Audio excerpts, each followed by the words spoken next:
Salut les marques, salut les smarts, bienvenue dans Catch Up, je suis Ringside, vous écoutez toujours le podcast officiel des cahiers du catch où toutes les semaines on décortique Monday Night Raw, le show emblématique de la WWE, on parle catch.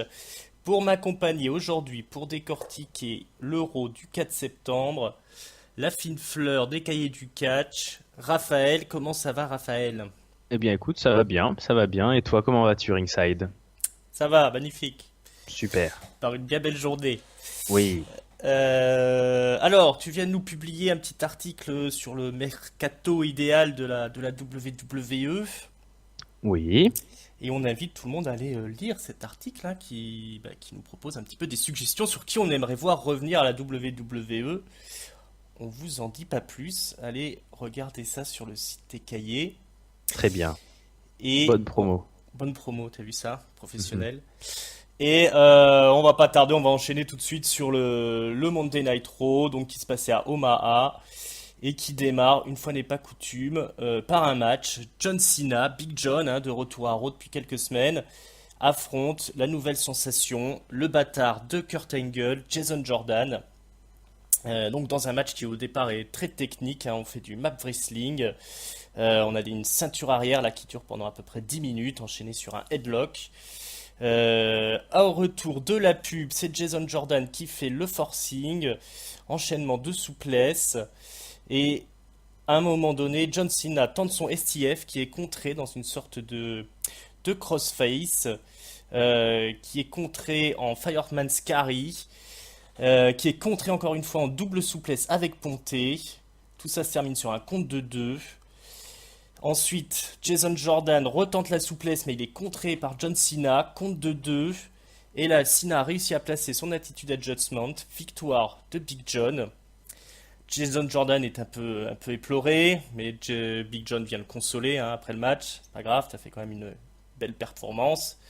Et là, qui c'est qui débarque? C'est Roman Reigns, le Big Dog, qui est actuellement en rivalité avec John Cena, parce que la semaine dernière, ils ont eu un clash verbal très violent. Où John Cena a pris l'avantage, hein, on dirait, il a enterré le Big Dog. Et donc Roman Reigns, il vient hein, pour remettre un peu les pendules à l'heure. Alors tout de suite, il attaque Cena et il dit alors voilà, hein, tu nous racontes que t'es le plus balèze, que t'es pas un part-timer, que t'es pas sur le point d'être à la retraite, mais tu prends quand même 20 minutes pour battre un rookie. Alors là, il y a deux choix. Soit tu fais durer le plaisir et tu laisses espérer le pauvre Jason Jordan avant de lui casser les genoux et de prendre la victoire. Soit t'es un menteur et t'es pas aussi costaud que tu le prétends. T'as pas encore la flamme sacrée. T'es en train de plutôt d'être sur la pente descendante. John Cena, il va pas par quatre chemins. Il dit à Roman Reigns, toi ta face, elle me dégoûte. Et puis t'es un crétin, donc n'essaye pas d'utiliser ton cerveau. Là, il enchaîne sur une petite blague. Il dit, tiens, d'ailleurs, t'es venu avec ta braguette ouverte. Alors, Roman Reigns, il dit, ah, c'est pas, c'est la braguette qui a explosé. C'est moi le Big Dog, tu vois. Tout ça est très très fin. John Cena lui dit, bah oui, je vais regarder ta braguette pour chercher tes couilles, mais on sait bien que t'en as pas. Euh, et on enchaîne quand même parce qu'on va pas rester là-dessus. John Cena explique qu'il a laissé à Roman Reigns faire sa carrière en enchaînant les erreurs pour mieux venir le sécher au bon moment. Il explique qu'il ne respecte pas Roman Reigns. Et il explique aussi que le public ne le respecte pas et qu'il ne le soutient pas, notamment quand il dit que c'est son yard, que c'est son terrain de jeu, la WWE, ou quand il dit qu'il est le big dog. Ça, les gens ne sont pas d'accord. Et il explique que, effectivement, il fait tout ce qu'il ne devrait pas faire Roman Reigns et que Cena va lui inculquer un peu de jugeote, un peu d'intelligence. Roman Reigns ne se démonte pas. Il dit bah oui, voilà, encore du blabla. Donc tu dis que tu vas me donner des leçons. Bah pourquoi tu me donnes pas une leçon maintenant? Vas-y, viens, je t'attends. Et John Cena n'attaque pas. Et donc Roman Reigns lui explique que voilà, bah tu soutiens pas tes paroles, tu back up pas ta big mouth. C'est que du blabla et c'est pour ça que moi je ne te respecte pas. Roman Reigns qui ne respecte pas John Cena, John Cena qui ne respecte pas Roman Reigns, Jason Jordan qui se prend une fessée. Qu'est-ce que t'as pensé de tout cet top turn, mon bon Raphaël? Bon, c'était pas terrible. Moi, je suis assez déçu du match en lui-même. Je sais pas trop qu'est-ce qu'on veut faire faire à Jason Jordan, mais là, il a été assez insipide. Et Ouais, tu t'as bien décrit l'enchaînement de dialogue. Autant la semaine dernière, ça m'avait bien plu parce que c'était complètement choquant et assez inattendu. Enfin, ça, la preuve, hein, toute la catchosphère mondiale a parlé de cet affrontement. Autant là, bah, du coup, Mhm. il fallait passer derrière. Et puis on reste sur du très très bas niveau, oui, des histoires de testicules, de balls ou de nuts. John Cena qui dit clairement je ne te respecte pas, tu fais des erreurs, tu fais rien comme il faut. C'est violent dans son discours, hein, parce que même dans ses rivalités les plus, il a toujours gardé son côté hustle, loyalty, respect. Là, il l'a plus du tout. Mm. Donc, je vois pas trop pourquoi cette décision de donner à John Cena la voix de tous les smart WWE. C'est un peu bizarre et je suis pas. Autant la semaine dernière, ça me donnait vraiment envie de les voir se mettre sur la gueule, autant là, je sais même plus trop pour qui être. Donc, ils m'ont déconnecté un peu. Ouais. Ouais, moi je m'attendais aussi à une promo plus costaud de la part de Reigns. Mais il est resté très bas dans son jeu. Il a bien suivi le texte à la ligne. Cena a fait pareil. Hormis peut-être le passage sur la braguette, mais c'était pas le truc le plus classe, le plus rigolo. Ils auraient pu s'en passer clairement. Donc voilà, effectivement, moi je suis un peu refroidi par rapport à la rivalité. Bon, le match en lui-même, il a pas vraiment besoin d'être construit au final, mais c'est pas vraiment ce qu'on attendait de la suite de la rivalité. Moi, j'attendais quelque chose de beaucoup plus costaud avec un retour de Reigns notamment, parce que là, il continue à se faire enterrer au final, hein, parce que même s'il termine par conclure en disant que voilà, John Cena c'est que du blabla, on n'y croit pas trop. Hein. John Cena a déjà fait ses preuves, donc il faut un peu plus que ça pour le décrédibiliser. Et il a rien sorti de vraiment percutant. Le pauvre Rollins, va falloir faire mieux que ça s'il veut vraiment tirer son épingle du jeu de cette rivalité. Alors, c'est Reigns, C'est Reigns, pardon. J'ai c'est dit pas qui? Rollins. Rollins? Ouais, Ah oui, mais je les confonds souvent. et pourtant Rollins s'en est bien mieux sorti contre John Cena, hein. On se rappelle de sa fabuleuse promo où il traitait John Cena de disease, de maladie de la WWE. Mhm. Ouais, non, là je comprends pas vraiment pourquoi. Parce que John Cena, ouais, on dirait presque du Bray Wyatt là quand il dit j'ai attendu, t'as fait des erreurs, j'ai attendu le meilleur moment, là je te prends au meilleur moment pour te, te détruire en fait. Enfin, on dirait qu'il veut le faire disparaître. Donc pourquoi tant de haine, John? Pourquoi tant de Mhm. haine? Pourquoi? C'est vrai ça. Pauvre, si tu veux prendre ta retraite, il faut bien que Reigns ce soit le nouveau top guy. Mais non, il avait tout planifié depuis le départ. Donc très très très très malin ce John Cena, mais bon, c'est pas très percutant. Et puis le pauvre Jason Jordan hein, qui se fait laminer comme ça pour son match contre Cena. Il a pas, enfin pour moi, il a pas brillé. Je sais pas ce que tu en penses, mais il a rien sorti d'exceptionnel qui fait que ce match va rester dans l'histoire, je pense, ou va rester Oh, marquant pour sa carrière. pas du tout, ça aurait pu, mais non, c'est vrai que les 5 10 premières minutes étaient très chiantes et après, je pense qu'on peut en faire quelque chose de ce garçon. C'est vrai qu'il a un faciès assez expressif. Je sais pas si t'as remarqué, il y a des moments où Hmm, quand il a mal, il fait une espèce il louche un peu, enfin, il est ouais. rigolo. Et puis après, c'est vrai il est balèze quand même, hein. Il fait des souplesses en claquant des doigts. Hmm. Mais bon, là, c'était pas sa place, là. Il fallait qu'il s'éclipse vite. Ouais. Il serait pas mal en tag team avec un autre catcheur un peu shoot comme ça. Ouais, ça pourrait faire une belle équipe, on y Hmm, pensera. hmm. Peut-être Shelton Benjamin, mais ah non, il est occupé. Ah ouais, c'est vrai. Mm. Ouais, bon, bah, c'est pas grave, hein, il restera avec son gimmick de fils de Kurt Angle, Mhm. bien qu'il a complètement court-circuité hein, auprès du public. Hein, les gens n'ont rien à foutre de Jason Jordan, c'est toujours pareil. Il avait une petite pop la semaine dernière quand il avait viré le mistourage de la bataille royale, mais bah, Ouais, ça n'a pas porté ses fruits plus que ça, puisque c'est toujours le désintérêt général. ouais. Voilà, bah, on va enchaîner. Euh, c'est les tag teams, tiens, pour la suite. Dean Ambrose, Seth Rollins, qui était aussi un petit peu au creux de la vague pendant longtemps, bah ça y est, ils sont de retour, ils sont aux commentaires pour un match où on verra Sheamus et Cesaro affronter les anciens champions de SmackDown, les premiers champions de SmackDown tag team, Rhino et Heath Slater.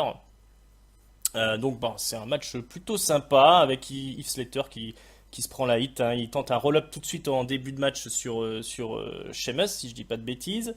Ou non, sur Cesaro peut-être, qui était en train d'invectiver Dean Ambrose et Rollins qui étaient aux commentaires. Oui, c'est ça, M- je Mais pense. après, ouais. Mais après, bon, Slater se fait isoler. Ça dure un bon moment jusqu'au tag de Rhino qui fait le ménage dans le ring. mais qui finit par se manger un brogue kick de Sheamus pour la victoire de la team Cesaro. On va peut-être aller tout de suite à la fin, parce qu'il y a un match miroir, comme souvent. En fin de show, Ambrose et Rollins affrontent Anderson et Gallows. Karl Anderson et Luke Gallows. Cesaro et Sheamus sont pas aux commentaires, mais ils sont à l'extérieur du ring, en regarder le match. Donc là, c'est Ambrose un peu qui prend la hit, hein, comme on dit, qui se fait malmener pendant le match. Tout ça se termine par un hot tag de Rollins. Il y a une tentative d'intervention de Cesaro et Sheamus, mais ça permet en fait la victoire de Rollins, puisqu'il va en profiter pour placer un roll-up sur Anderson. Le match a été quand même très serré, hein, tout le long. Ambrose s'est bien mangé, hein, toutes les sortes de slams de Gallows, toutes les prises d'Anderson. Et bien, ils sont déjà pas contents d'avoir perdu Anderson et Gallows, et ils portent le blâme sur Sheamus et Cesaro. Ils vont attaquer Cesaro, donc dans le dos. Ils vont les faire tomber du ring. Mais derrière, Sheamus et Cesaro reprennent du poil de la bête. Ils remontent dans le ring. Il y a une brawl. Et Sheamus et Cesaro font le ménage, hein, le Suisse et l'Irlandais. Ils se débarrassent des anciens du Bullet Club. Et donc ça se termine un peu sur Sheamus et Cesaro au milieu du ring. Et de l'autre côté, Ambrose et Rollins qui sont toujours en train de regarder le match. Voilà, c'est ce segment tag team de cette semaine. Est-ce que pour toi ça fonctionne? Ou est-ce que tu trouves ça plutôt moyen? Ça fonctionne moyennement, moi je dirais. C'était pas mal de voir Heath Slater et Rhino. C'est vrai que ça a fait 2 matchs tag team de niveau correct, on va dire. Mais bah, c'est le problème avec ces rematchs suite à un changement de titre, hein. C'est booké un mois à l'avance. Donc là, on n'a pas grand-chose qui enrichit l'histoire, à part le fait que Ambrose et Rollins commencent de plus en plus à tester des choses, des enchaînements. Il y a des trucs qui sont pas mal. Hmm. Mais après, bah évidemment, enfin, de toute façon, quand c'est comme ça, là, des matchs miroirs, comme tu l'as dit, il y a aucun suspense. C'est-à-dire, soit c'est les gens qui sont en feud qui gagnent, soit ils perdent, mais uniquement parce qu'il y a des concentrations des autres. Enfin, ça aurait été inimaginable que le club gagne clean ou des trucs comme ça. Donc bon, quand tu sais comment ça va se finir, c'est toujours un peu différent. Et bah oui, ça ronronne, quoi, je dirais. Je sais pas si toi t'as beaucoup aimé ou pas. C'est du classique, effectivement, comme tu dis, ça ronronne, hein, mais on a eu des beaux matchs. C'était plutôt sympa, là, la petite performance de Rhino et Heath Slater. C'est sympa de les voir dans un match correctement booké. Pareil pour le club qui déroule maintenant quand même pas mal dans ses matchs, hein. Ils sont quand même bookés costauds, je trouve, même si bon, au final ils perdent, mais ils perdent sur un petit paquet arrière, donc c'est pas non plus une victoire trop honteuse. Donc on garde quand même un peu forte les équipes un peu qui sont en parallèle. Après c'est sûr qu'il n'y a rien de vraiment transcendant.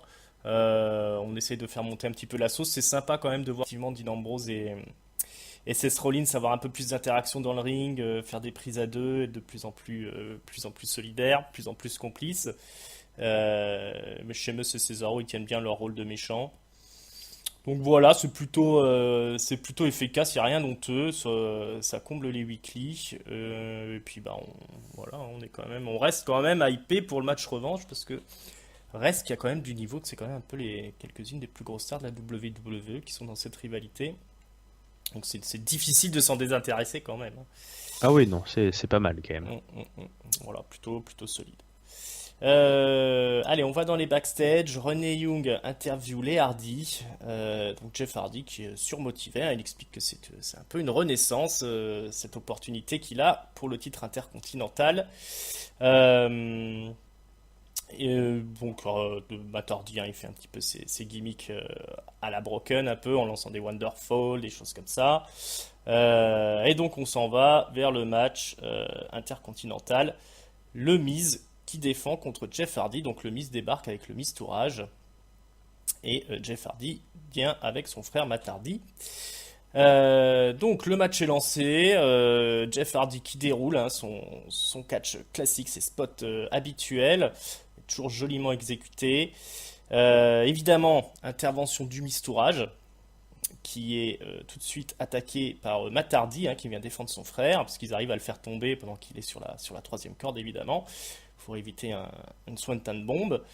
Mais alors là, l'arbitre est pas content. Il exclut des abords du ring le Mistourage, donc ce bon vieux Curtis Axel et Bo Dallas, et on exclut aussi Matt Hardy. Allez, hop, tout le monde dehors. Il ne reste plus que Maryse aux abords du ring.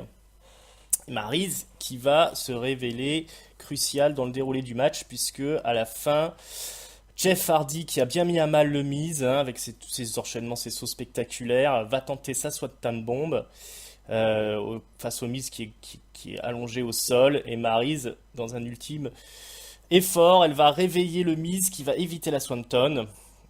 Ensuite, Jeff Hardy n'est pas complètement séché, il va tenter un Twist of Fate, mais qui est contré en Skull Crushing Finale. Et c'est la victoire du Miz qui conserve son titre après un match assez long, hein, quand même, hein, qui était plutôt bien booké, j'ai trouvé. Qu'est-ce que tu en as pensé, toi, de tout ça? Bah c'est drôle parce que on en avait discuté il y a pas longtemps d'une carrière solo de Jeff Hardy. Exactement. Sur ce match-là, pour moi, il a prouvé qu'il pouvait potentiellement revenir en solo au niveau de la mid-card. Je pense pas qu'il ait le niveau main event maintenant, hein. C'était quand même pas un mauvais match, mais c'est plus le Jeff Hardy high flyer qu'on a connu. Hmm. Cela dit, c'était pas mal et c'était vraiment bien booké, t'as tout à fait raison. C'était exactement le genre de situation que je voulais voir, pas un festival d'intervention. Les exclusions des abords du ring ont été très rapides et au final, le Miz gagne assez clean. Bon, t'as raison, sauvé par Maryse, hein, mais Hmm. qui triche pas, qu'il a juste tenu la main pour le réveiller. Ouais, tricherie minimum. Ouais, donc le Miz est booké assez fort et il faut parce que c'est quand même un grand champion, n'ayons pas peur des mots. Mhm. Jeff Hardy n'est pas non plus humilié. Moi, ça me plaît bien et je sais pas ce que ça va donner parce qu'on sentait ces dernières semaines que ça allait peut-être partir sur un spot pour Jordan, mais vu ses prestations et le manque de réaction du public, moi j'aimerais bien ouais, voir les Hardy contre le Miz Tourage, limite. Je sais pas si la WWE peut signer Madame Hardy. En plus, elle vient juste d'accoucher, mais pourquoi pas recréer, à défaut des Broken Hardy, une petite Hardy Family, là, ça pourrait être sympa. Mhm. Ah, il mentionne sa fille d'ailleurs, Jeff Hardy, dans la petite Oui, c'est vrai. interview. Il dit qu'il serait très content de gagner le titre et que sa fille le voit champion. Euh, ouais, c'est sûr qu'il y a de quoi faire, hein, au final avec Jeff Hardy, hein. Là, ça s'est vu quand même il peut assurer le spectacle encore. Il y avait des moments vraiment pas mal aussi grâce au Miz, hein, qui a placé des contres qui étaient assez originaux, moi j'ai trouvé dans le match par rapport à certaines prises habituelles de Jeff Hardy. On voit qu'il avait préparé le truc. Il avait quelques petits contres qui étaient assez judicieux. Et au final, on a eu un match moi, pour ma part, que j'aurais pas détesté voir dans un pay-per-view, parce on avait du star power, et ils ont fait carrément le job. Donc ça, c'est vraiment pour moi quelque chose de sympa de voir un peu le titre intercontinental défendu comme ça par des pros, par des anciens qui sont encore capables de sortir le spectacle, hein, comme il faut. C'est quand même, au final, je pense, plus intéressant que si on avait eu un mise Jason Jordan. Mais l'avenir nous dira, est-ce qu'on va continuer sur cette intrigue? Est-ce que Jason Jordan va revenir dans l'histoire, peut-être pour un match aussi 3 contre 3 entre le Mistourage et Hardy et Jordan, comme on avait eu déjà en pré-show de Oui. SummerSlam, hein, si je dis pas de bêtises. Mais bon, le pré-show de SummerSlam, c'était un match vraiment. Il n'y avait rien dedans. Ils peuvent faire un match plus solide quand même en recombinant les 6 ensemble. Oui, oui, peut-être. Mais en tout cas, il y a du star power dans cette petite rivalité. On est quand même autour du titre intercontinental. Oui. Voilà, c'est en de bonnes mains en tout cas. Faut continuer sur cette lancée. Ouais, pour le moment, les Hardy, pas grand-chose à redire hein, sur leur retour. En plus, on sent qu'il y a eu quelques petites. Parce que là, ils étaient plutôt partis pour feuder contre The Revival qui est encore Hmm, blessé. Donc, on sent qu'il y a eu des ajustements de scénario, mais ils s'en sortent pas mal. Et oui, moi, ça me va s'ils peuvent alterner un coup l'un ou un coup l'autre. D'ailleurs, des petites séquences un peu solo comme ça. Why ouais, not? exactement. Exactement, c'est du solide, c'est ce qu'il faut à la WWE, des mecs comme les Hardy. Allez, on avance. On va aller dans les vestiaires. On nous annonce qu'à No Mercy, il y aura un rematch entre Sasha Banks et Alexa Bliss, la championne. Et on va se retrouver avec Kurt Angle qui est importuné par Nia Jax, qui est là et qui explique qu'elle comprend pas pourquoi Sacha a droit à un rematch, à un rematch plutôt, à No Mercy, parce que c'est quand même Nia Jax qui mérite le match de championnat. Il y a aussi Emma qui est là et qui explique que voilà sur Twitter, etc. On demande plutôt à ce que ce soit Emma qui soit en course pour le titre. Tout le monde s'en fout de Nia Jax, ça a pas buzzé quand elle est venue la semaine dernière. Je sais plus si elle avait gagné un match ou si c'était la fois où elle a explosé tout le monde dans le ring. Non, Euh, c'est quand elle a porté Alexa Bliss sur ses épaules voilà, c'était ça, avant de hein. la dépecer. Elle a dépecé méthodiquement. Ouais, donc voilà, ça a pas buzzé, hein, nous explique Alexa Bliss. Donc tout ça, c'est bien beau, mais est-ce que Non, c'est pas Emma. Oui, Ouais. Emma, pardon. Ah, je confonds tout le monde ce soir. Et donc, Kurt Angle explique que ce soir, il y aura un tag team match pour éventuellement transformer le match de No Mercy en Fatal 4-Way. D'un côté, Alexa Bliss et Sasha Banks, les deux rivales, et de l'autre, Emma et Nia Jax, qui veulent absolument leur place dans le match. Donc, si elles gagnent, Nia Jax et Emma, eh ben, elles participeront donc à No Mercy dans un Fatal 4-Way. La ceinture sera en jeu et ce sera un Fatal 4-Way. Alors, on va peut-être aller tout de suite au match. Allons. Mais avant, il y a une petite altercation plutôt entre Sasha Banks et Alexa Bliss dans les coulisses. Donc Bliss, elle vient essayer de motiver Sasha Banks en lui disant ah, ce soir il faut qu'on gagne tout ça. Mais Sasha Banks, elle est badass. Elle lui dit non non, tu me dis pas ce que je dois faire, c'est moi la boss. Alexa Bliss lui dit ouais t'es gentil, mais t'arrives jamais à garder son titre. T'as l'air d'en avoir rien à foutre du titre de championne. Et Sacha Banks, elle s'énerve, elle vient sous son nez, elle lui dit écoute, hein, tu vas avoir un no merci, je vais t'exploser, c'est moi la boss. Vraiment très féroce, Sacha Banks. Et donc après, un peu plus tard, on a le match. Emma est longtemps isolée hein, par la championne et l'ex-championne Sacha Banks. Elle se fait bien malmener, hein. Bon, elle avait pris un peu l'avantage au début, mais après elle se fait longuement malmener, jusqu'à ce qu'elle réussisse à faire le hot tag avec Nia Jax, qui administre une correction à Alexa Bliss. Il y a un moment assez rigolo où Alexa Bliss, énervée, va mettre une baffe à Nia Jax. Et là, Nia Jax va s'énerver et hurler hein, de rage, alors que Alexa Bliss va hurler de peur en même temps. Et après, Nia Jax va se débarrasser d'Alexa Bliss assez rapidement. Et il y a le hot tag qui est fait. C'est Sasha Banks qui rentre dans le ring. Elle va tout faire pour faire tomber Nia Jax, mais Nia Jax survit à tout, notamment un Shining Wizard. Elle va s'échapper également du Big Statement. Elle va réussir à placer son Samoan Drop, une violente descente de la cuisse. Mais là, elle se prend un tag dans le dos par Emma, qui se glisse entre les cordes et vient faire le tomber sur Sasha Banks, qui ne peut pas se relever de la correction qu'elle vient de prendre de Nia Jax. Donc c'est bien la victoire de Nia Jax et Emma qui fête tout ça dans le ring. Emma est particulièrement contente, hein, elle prend toute la popularité pour elle, hein, tout le gain du match c'est grâce à elle. C'en est trop pour Nia Jax qui l'attrape et qui lui place un gros Samoan Drop. Donc voilà, ça se termine avec Nia Jax qui rentre dans les coulisses, qui croise sur son chemin les restes en quelque sorte d'Alexa Bliss d'un côté de Sasha Banks de l'autre, qui sont juste en train d'essayer de récupérer à l'extérieur du ring. Et on est donc parti pour un Fatal 4-Way à No Mercy. Qu'est-ce que tu as pensé de tout ce segment chez les filles, mon bon Raphaël? Ben écoute, c'est une bonne surprise hein, parce que ça faisait quelques semaines qu'on s'inquiétait beaucoup de la tournure du personnage d'Emma. On craignait un peu la punition et pas du tout finalement. Elle se retrouve, alors c'est peut-être un peu rapide tout ça, mais elle se retrouve dans la title picture et tant mieux, ça nous apporte du sang neuf parce que ça fait un moment qu'on tournait toujours sur les mêmes. Donc Mhm. moi je suis assez hypé par ce choix. Seul truc que j'ai peur, c'est que on l'a constaté encore à SummerSlam pour les hommes ces dernières années à la WWE. Bah, très souvent, quand il y a 3, 4, 5 personnes sur le ring, au final, c'est le champion qui conserve. Je sais pas trop pourquoi, mais c'est devenu une règle un peu systématique. Parce que une prise de titre, ça a plus d'impact si c'est en un contre un. Donc du coup, bah, je sais pas si ça va être le cas, mais sur le principe, l'écriture de l'histoire de ce soir, là, rien à redire. Moi, ça m'a bien plu. Effectivement, ouais. Alors moi, je partais vraiment à reculons hein, sur le segment des filles parce que j'ai trouvé que le fait d'avoir fait perdre Sasha Banks, c'était vraiment une très mauvaise idée. Et j'avais vraiment pas envie de voir une rivalité entre Alexa Bliss et Nia Jax. Alors Emma, effectivement, hein, Hank l'avait placé dans son flop, hein, le traitement d'Emma la semaine dernière.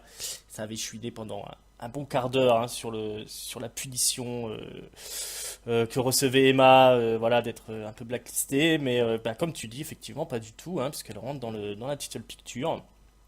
Et elle a pu dérouler quand même pas mal dans le match, présenter un peu ce qu'elle savait faire. On voit que ça matche bien avec Sasha Banks notamment. Hein. Dans le match de ce soir, il y avait autant ça fonctionne bien d'un côté avec Alexa Bliss et Nia Jax, autant de l'autre côté Sasha Banks et Emma ça fonctionne pas mal non plus. Donc il y a de quoi faire quand même dans cette division féminine. Du coup bon, tout ça c'est un peu au détriment de Sasha Banks encore une fois qui prend le tombé, mais il y a ce segment quand même dans les vestiaires où elle est super féroce face à Alexa Bliss. Donc ça va, le personnage a encore une chance de s'en sortir.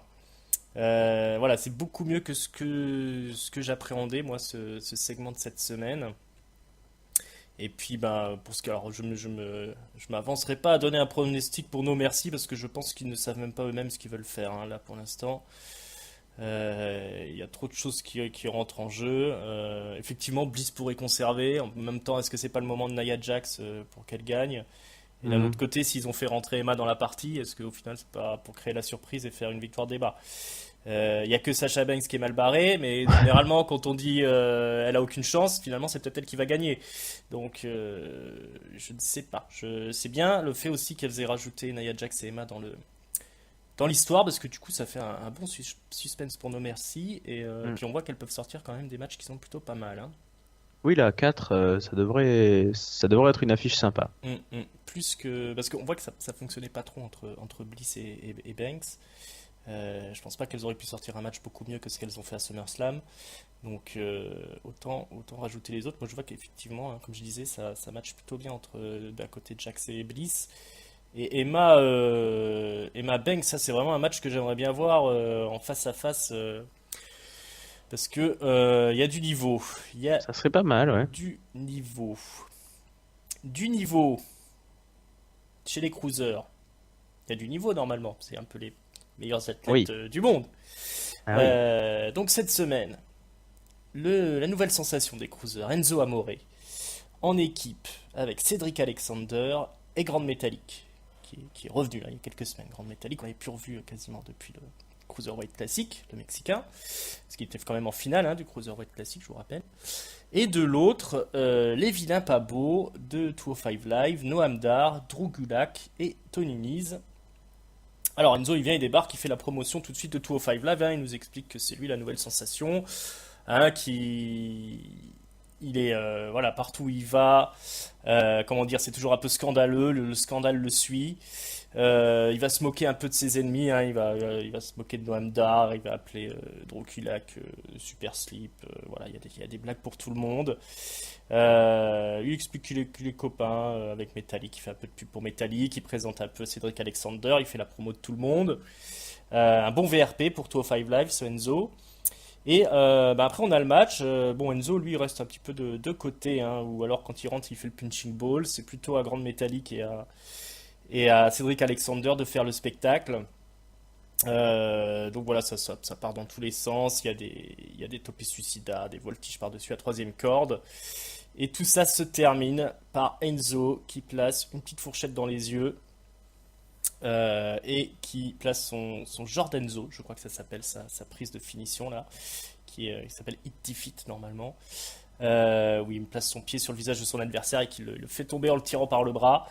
Donc victoire d'Enzo hein, qui a triché encore une fois et bah, qui nous avait rappelé aussi dans sa promo au début. D'ailleurs on nous l'avait rappelé aussi par par des petits moments vidéo. Il avait gagné aussi à 205 Live en trichant les pieds dans les cordes sur un petit paquet la semaine dernière. Donc voilà, un babyface qui triche, qui est pas vraiment très bon dans le ring, hein, Enzo. Tout ça pour sauver 205 Live et la division Cruiser. Qu'est-ce que tu en penses, Raphaël? Je sais pas trop quoi. J'avoue que Enzo Amore, bah là, il a pris toute la place, hein. Il parle longtemps, il fait pas des Hmm. promos plus courtes qu'avant parce que c'est 205. Et bah, il parle comme il sait le faire, hein, des blagues un peu faciles. Il a utilisé vaguement ses copains, mais pas trop. Il prend beaucoup de place, il fait les tombées victorieux, il triche.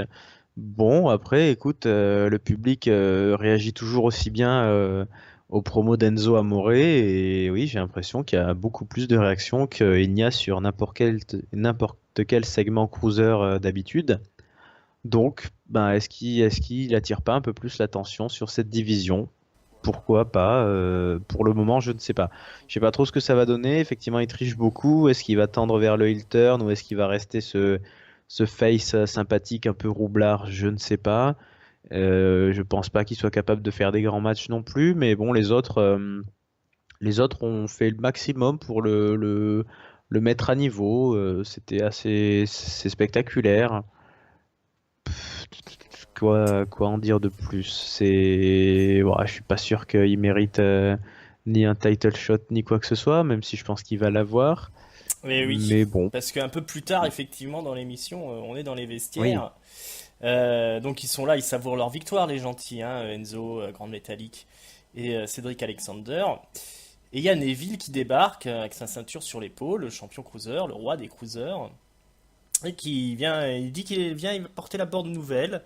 Demain soir à 205 Live, il y aura un Fatal 5-Way par élimination pour déterminer l'aspirant numéro un pour le titre des cruisers. Et donc bah, les trois seront dedans, hein, Grande Métallique, Cédric Alexander, Enzo. Et en plus, on aura Brian Kendrick. Et le dernier, euh, C'est pas Daivari ou Mustafa Ali? c'est pas Mustafa Ali, c'est pas Daivari. Qui c'est qui est resté? Eh bien, je ne sais plus. Mais en tout cas, c'est pas grave parce que le gagnant, eh bien, c'est Enzo Amore, hein. Ah ben voilà, je ne savais pas, tu me l'apprends. Voilà, je te spoil 205 Live. Il a, C'est et pas c'est pas grave. bien grave, hein, tu comptais pas regarder. Pendant que j'essaye de me souvenir qui était le, c'est Tony Nese qui était dans le match. Ah bon? Ouais, c'est ça. Donc, bah, il a gagné en trichant, hein, le beau Enzo. Il a été éjecté dans la table des commentateurs au milieu du match. Donc, c'est les autres qui ont fait tout le match. Ils sont éliminés les uns les autres. Il restait plus que Cédric Alexander qui s'est fait choper en roll-up avec tirage de slip. Et donc, victoire de Enzo, hein, qui part donc pour le match de championnat. À nos merci, je pense, contre Neville. En kick-off peut-être, ou Bon, peut-être pas en kick-off du coup, hein, parce que Enzo, il a le star power. Hmm. ouais. Bah ouais, pour en revenir à ça, oui, Mais dis-moi, oui. ben oui, non, mais c'est bizarre cette division cruiser parce que il y a 205 Live, mais pas grand monde regarde. Hmm. Du coup, on ne voit que ce qui nous est proposé à Raw, mais à Raw, enfin, ils sont beaucoup trop nombreux pour le temps.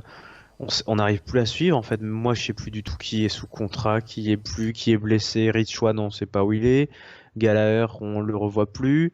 Brian Kendrick, donc a priori, il est toujours là, mais il est plus à Hmm. Raw. Pareil pour TJP. Tozawa, je sais pas, il est blessé. Non, Qu'est-ce non, ils sont qui... tous là, ils sont à 205 Live, ils font des matchs. Oui, donc voilà, donc Ils ça, ont des ça, ça rivalités tourne et tout, très. mais c'est à 205 Live, quoi. Oh, ouais, c'est à 205 Live, mais du coup, nous, on voit pas grand-chose et on sait plus trop. Enfin, voilà, on a vraiment Neville qui est le roi, donc King of the Division, aucun problème. Et ensuite, derrière, on a l'impression que, ben oui, ça n'arrête pas on dirait qu'on tourne les boules du loto. Là, il y a 2 mois, il y en a un qui a la hype. Enfin, Gallagher, ça Hmm. fonctionnait vachement bien, il me semblait, Oh hein, là oui. avec le public. Moi, Hmm. je le regrette un peu. Rich Swann, c'est pareil, on sait pas trop. Bon, bah, c'est bien que tout le monde ait un peu sa chance, mais puis du coup, c'est avec les heels, bah, puisque c'est un champion qui est heel, ils sont un peu Hmm. emmerdés. Écoute, on va voir ce que ça donne avec Enzo. Je pense pas que ça donne un gros match, mais bon, peut-être que Neville est pas mal hein, au micro quand il est à son rôle de Mm. méchant avec son accent complètement caricatural, donc pourquoi pas. Ouais, ça peut être quand même une rivalité assez convaincante, hein. En tout cas, Enzo, il peut pas faire de mal au Cruiser parce qu'il était déjà vraiment très bas. Donc, voilà, sûr qu'il y a beaucoup de gens qui aiment pas Enzo, mais faut constater que voilà, il met le projecteur sur la division. Il est plus fun que tout ce qu'on a pu voir depuis des mois.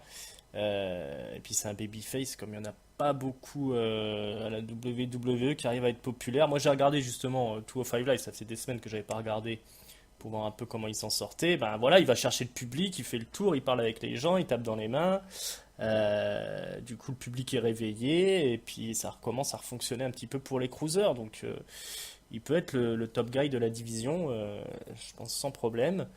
Maintenant, c'est sûr que ça va râler parce qu'il n'a pas le niveau in-ring, mais bon, à un moment donné, ça marchait pas les cruisers. Donc, quand il y a une formule qui fonctionne, il faut peut-être plutôt jouer la carte de ce qui fonctionne. Et puis après, bon, bah, sur toutes ces rumeurs de Enzo qui est viré des vestiaires, qui est détesté par les boys, ben ouais, il est peut-être détesté par ses collègues, mais je pense qu'il a quand même les faveurs de la direction, qu'il a encore sa carte à jouer et puis qu'il est plutôt bénéfique pour le business au final, ce petit Enzo. Surtout que maintenant il est débarrassé de Big Cass. Donc, bah, on va continuer à suivre, hein, d'un coin d'œil ces cruisers. Allez, Oui, avançons. Quelque chose d'un peu plus avance. consternant. Finn Balor qui débarque au ring, du déjà vu, enfin une grosse impression de déjà vu du moins. Il vient pour chercher des noises à Bray Wyatt, hein. Mais il explique que voilà, Bray Wyatt, on peut pas s'en débarrasser, il revient toujours, mais la prochaine fois qu'il débarquera, il sera prêt. Et la prochaine fois, c'est pas plus tard que tout de suite, puisque Bray Wyatt vient nous parler depuis son petit tentron. Il nous raconte son enfance, il nous explique que quand il était petit, il allait à la chasse et qu'il tuait les animaux avec son petit arc et ses petites flèches. Et au bout d'un moment, ben, il trouvait que c'était pas assez amusant, donc il allait tuer les animaux à main nue. Il explique que Finn Balor, son démon, c'est un peu son arc et ses flèches à lui. Et donc, bah, il voudrait affronter Balor sans son maquillage. Voilà, voilà. Qu'est-ce que t'as pensé de tout ça? Eh bien, curieusement, dans la discussion de Bray Wyatt, j'ai senti des trucs qui m'intéressaient. C'est drôle, mais l'histoire avant, je chassais les animaux avec des flèches et puis j'ai trouvé ça trop facile, donc maintenant je veux utiliser mes mains nues.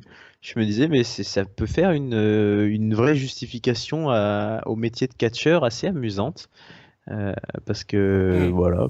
Et après, c'est vrai que c'était pas con cet angle d'écriture. Il a bien dit, Bray Wyatt, c'est pas toi Finn Balor qui m'a battu, c'est le démon qui est en toi, mais le démon c'est un peu c'est pas tout à fait toi. Enfin, c'est une partie de toi que toi-même tu n'assumes pas. Et donc, il aimerait se battre contre Finn Balor, le vrai, quand il est pas dans cette espèce de trip Super Saiyan. Bon, après, ça reste une préparation pour une troisième manche d'une rivalité où chacun des deux a déjà gagné un match. Donc, qu'est-ce que tu veux dire? Puisque l'un a déjà gagné une fois et l'autre a regagné. Hmm. Ouf. Et puis, bah, sûrement que Finn Balor, non, je sais pas d'ailleurs si c'est Finn Balor ou Bray Wyatt qui va clore la rivalité. Dans tous les cas, c'est le problème, hein. On sait que Bray Wyatt, effectivement, il passe d'une cible à l'autre, qui gagne ou qui perd, il s'en fout. Donc, Hmm. à chaque fois qu'il a une cible, on a l'impression que c'est sa cible de sa vie et il a attendu des années ou des mois Hmm. avant de. Et puis bon, il n'y a pas le personnage stagne beaucoup trop, quoi. C'est ça, il s'en fout de gagner ou de perdre, et nous aussi on s'en fout s'il gagne ou il perd. Ouais, bon, c'était plutôt bien écrit, mais c'était pas, c'est perdu d'avance cette rivalité-là. Ça devrait être fini, on devrait être passé à autre chose. Alors si en plus Finn Balor il perd, alors là laisse tomber. Euh, mais bon, moi ça m'intéresse pas du tout toute cette histoire. S'ils sortent un bon match au final, ben ce sera très bien, mais j'ai peur qu'ils nous sortent pas quelque chose de beaucoup mieux que ce qu'ils ont déjà sorti. Euh, Ouais, mais tu vois, on en parle beaucoup par comparaison avec l'Undertaker qui a aussi cette mystique et au final, l'Undertaker sur sa très longue carrière, c'est pareil, il a pas été champion si souvent que ça. Alors, je t'en parle à toi qui est un grand fan un vieux de la vieille, hein. Est-ce que ça paraissait aussi stagnant l'Undertaker? Parce que là, c'est mystique, mais comme il se passe rien au final, Bah, il parlait pas autant, hein, l'Undertaker. Donc, ouais, c'est ça. donc c'était quand même.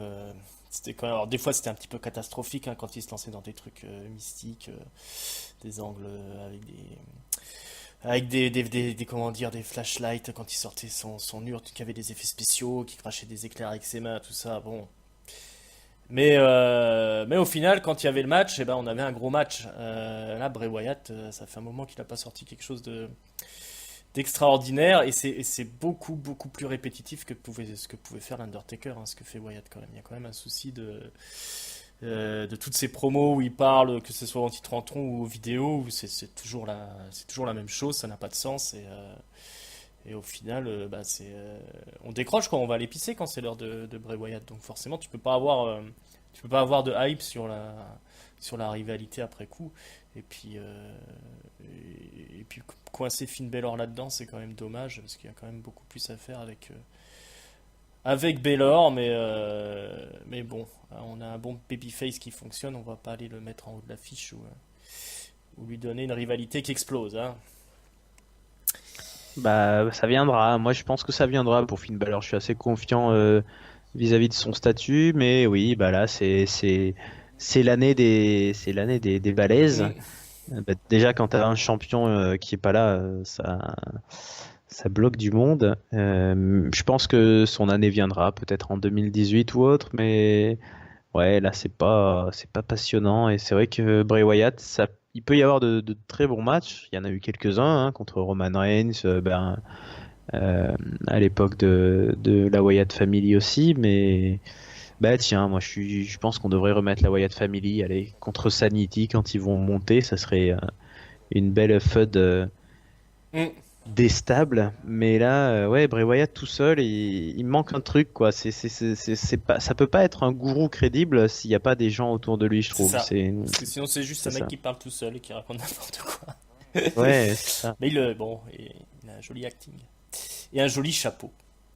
Oui, Allez, retour dans les vestiaires. Alors, à un moment donné, Dean Ambrose et Seth Rollins, ils vont croiser Ilias, hein, quand même, qui joue de la guitare.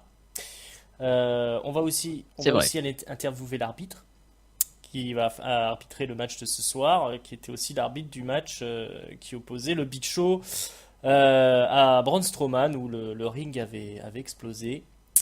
Il nous explique que c'était un grand moment pour lui, personne n'en a rien à foutre, je sais pas pourquoi ils ont été interviewés cet arbitre. Interview, C'était c'était nul. nul à chier.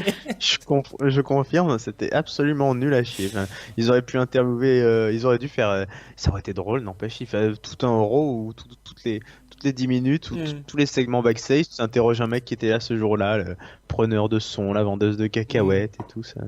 Ah mais n'importe quoi. Non, En c'était plus, nul. ça démystifie un petit peu le bump qu'il a pris, qui était quand même super. Ce pauvre arbitre, là, il avait fait un beau bump, et là, il faut qu'il nous l'explique. Ça démystifie un peu le truc, c'est une, je trouve. Le Ouais. Big Show, surmotivé aussi, est interviewé. Il nous explique qu'en 23 ans de carrière, il n'y a personne qui a pu le briser. Alors, c'est pas Braun Strowman qui va commencer.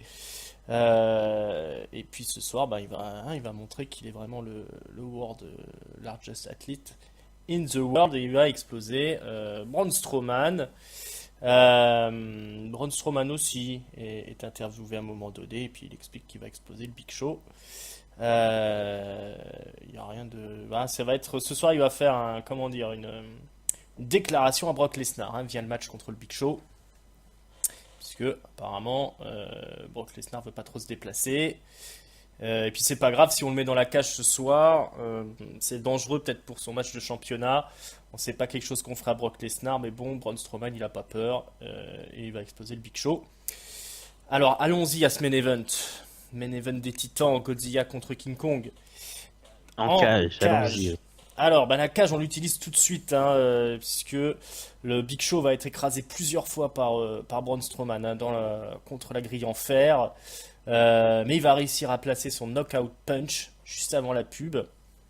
Et après la pub, c'est le Big Show qui reprend l'avantage. C'est lui qui va projeter plusieurs fois Strowman dans la grille. On va tenter une escalade. Alors imaginez le Big Show qui est en train de gravir la grille, hein, la cage.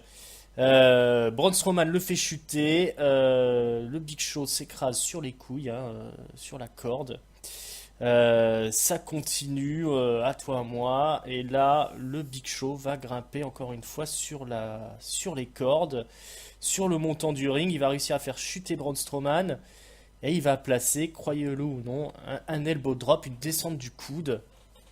Une descente du coude titanesque sur Braun Strowman. Ensuite, le Big Show va essayer de passer par la porte, mais Strowman va la lui claquer au visage. Ensuite, on a un violent coup de bélier du Big Show sur Strowman qui est tenté de se jeter sur lui. Là, Big Show va tenter un choc slam, mais c'est contré en DDT par Strowman qui va tenter le tomber, mais c'est simplement deux. Ensuite, on y va à coup de grosse patate, à toi à moi. Le Big Show va réussir à placer le choc slam, mais ça n'ira que jusqu'à deux. Braun Strowman réussit à se relever.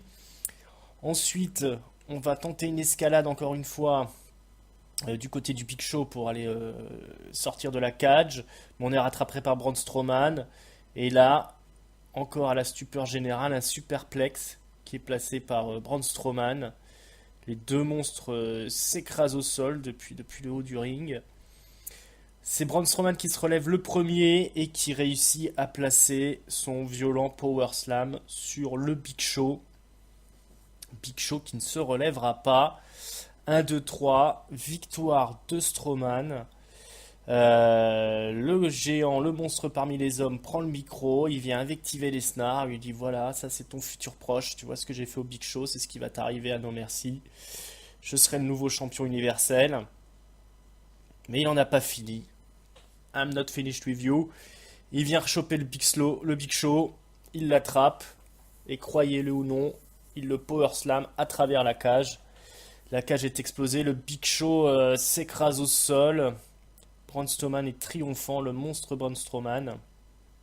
Main event de Titan. Qu'est-ce que t'en as pensé, Raphaël?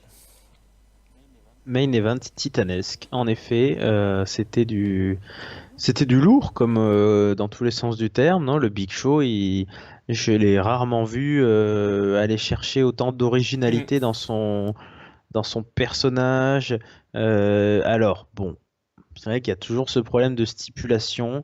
Moi, ce qui m'insupporte, c'est de voir que 3 fois sur 4, les mecs essayent de grimper cette putain de cage alors qu'il y a une porte qui s'ouvre sur demande. À chaque fois, Ah, il a tenté c'est- cette c'est- ça fois-ci, mais il se l'est mangé dans la il a face. tenté une fois, mais 2 ou 3 fois, il essaye de monter, là il galère, alors qu'en 2 pas il serait à la porte, surtout avec des enjambées de Big Show. Mais bon, non, sinon bah, on avait déjà eu des Big Show Strowman, Mhm. on nous l'a rappelé d'ailleurs, et ils sont bien ces deux-là ensemble. Il y a Mhm. bien cette passation de pouvoir, donc c'était vraiment, pour moi, c'est un très très bon main event Mhm. de Raw. Euh, Petite, petite déception parce que c'est vrai qu'ils ont fait beaucoup de choses et je m'attendais à un final, à un tombé ou quelque chose de beaucoup plus inventif. Au final, bon, Power Slam 1, 2, 3, un poil Après, il faut le faire décevant. le power slam sur le Big Show quand même, hein. Ça a l'air de rien Ouais, quand ouais. c'est Strowman qui le fait, mais il a bien failli se briser le dos hein, quand même sur ce spot-là, hein. Oui, oui, c'est C'est pas évident. rien, hein, un power slam sur le Big Show. Non, je suis d'accord. Le seul problème que j'ai pour le moment dans cette storyline, c'est que on persiste visiblement, en tout cas c'est ce que nous dit la fin, à faire de Strowman un peu le méchant de l'histoire, qui revient attaquer le Big Show à la fin, qui le détruit et tout, alors que bah, Roman Reigns étant parti contre John Cena est visiblement plutôt dans le rôle du heel. Il manque un top face là-dedans et enfin je vois pas Lesnar en top face, donc les alignements sont pas très très clairs. Et pour moi, là, la foule, si on lui donnait les moyens de popper à fond pour Strowman, elle se déchaînerait. Mais là, du coup, ben non, il fait quand même des trucs un peu salauds. Donc, Hmm. je sais pas. Ouais. Il y a une volonté quand même, je crois, de protéger Lesnar en tant que Alors, c'est bon, tweener, mais en tant que face, c'est de faire de Braun Strowman le méchant de l'histoire. Ça, c'est pas faux, et je suis pas sûr que ce soit très judicieux, parce que pour moi, c'est peut-être le moment, effectivement, pour Braun Strowman de gagner la ceinture, et voilà, et d'avoir la pop qu'on sent hein, venir de la part du public. Le Big Show, très populaire ce soir, hein. Le public était derrière lui. Ouais, mais très bon. On sent que voilà, toute la popularité du Big Show qui était un petit peu en dessous ces dernières années, hein, les gens demandaient quasiment à ce qu'il se retire. Là, comme on l'a pas vu très souvent, on l'a vu en rivalité avec Big Cass, c'était pas très glorieux pour lui. On a vu qu'il a essayé de faire ce qu'il pouvait, mais avec Big Cass c'est délicat. Là, par contre, il a la nouvelle future Top Star, enfin si c'est pas déjà le cas, hein, ce fameux Braun Strowman là qui détruit tout sur son passage. Et puis il y avait quelque chose de magique là, à voir le Big Show se faire défoncer par Strowman. Il a quand même sorti tout ce qu'il pouvait, le Big Show. Descendre du coude là, voilà, il prend quand même un bump phénoménal en traversant la grille. Il passe les trois quarts du match sur la troisième corde quand même. Euh, pour Oui. moi, je vais pas y aller par quatre chemins, hein. Le main event là, c'était un des meilleurs matchs en cage que j'ai vu à la WWE. Mhm. Parce qu'ils ont utilisé la cage, et ils n'ont pas cessé d'utiliser la cage tout le long du truc. Et pour moi, c'est aussi un match référence du Big Show, parce qu'il en a pas, malgré une longue carrière, il n'y a pas vraiment de match où on se dit là, le Big Show a été phénoménal. Il a souvent plus servi à mettre en valeur ses adversaires. C'est souvent ses adversaires qui s'en ressortaient mieux que lui. Parce que voilà, lui c'était le géant qu'il fallait battre, donc c'est lui qui mettait en valeur les gens. Mais là, il avait Mm. quelqu'un, et c'est pas arrivé souvent, qui avait un physique qui était suffisamment impressionnant pour être égal à égal avec le Big Show. Un mec plus jeune, un mec plus puissant, et pourtant il a sorti tout ce qu'il devait sortir. Et c'est sûrement aussi un des meilleurs main events d'Euro cette année, hein, ce match-là. Donc Oui, c'est probable, il y oui. avait quelque chose d'assez historique dans ce match-là ce soir. Ouais, ils ont réussi là, à mettre le. Ouais, il y avait la flamme Hmm, là, et pourtant il y a pas d'enjeu, et c'est pareil, avant même le combat, genre, je pense qu'on ouais, aurait pu, on savait que Strowman allait gagner, mais ils ont mis quelque chose, et c'était, ça a sauvé le show. exactement. Exactement. Et puis on voit que quand on book quelque chose intelligemment, même avec un mec comme Big Show qui est en fin de carrière, qui peut plus sortir le catch qui sortait il y a quelques années, bah, tu peux quand même sortir un match exceptionnel qui fait monter la sauce, comme ils l'ont déjà fait entre Lesnar et Goldberg par exemple. Euh, mais voilà, c'est pas parce que les gens sont vieux qu'on peut pas avoir un match qui va nous faire vibrer et sauter de notre siège. Euh, voilà, et bien c'est ce qu'on a vu ce soir. Qu'est-ce que tu as autre chose à ajouter sur ce magnifique main event Non, bah là oui, je pense qu'on a tout dit, il est temps de au passer mot, à nos au mot notes, de la au mot fin, de la le fin. mot de la fin, un top, un flop, une note.